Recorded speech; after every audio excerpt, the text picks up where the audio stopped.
من نیز در رابط خود شخصا از نام خودم و از نام گروه هنری با عروس و داماد و اینچنین با بچه های نازنین پیش از همه سلامتی آرزو میکنم و بگذار همیشه همدیگر را دوست دارن و همیشه حرمت پدر و مادر را داشته باشین.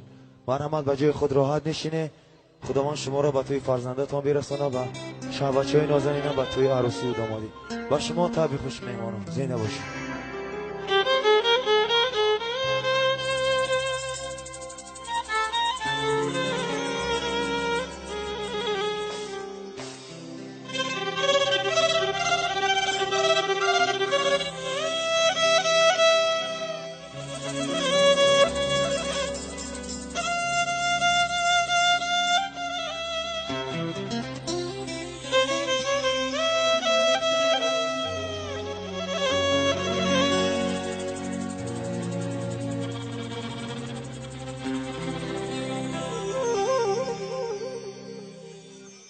تو رو نمیدونم اما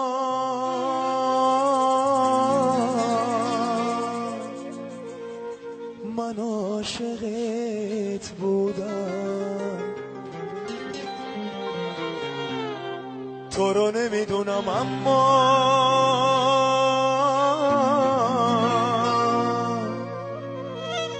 من بی تو نابودم.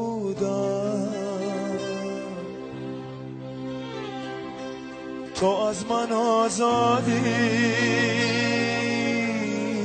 من بی تو دلگیرم.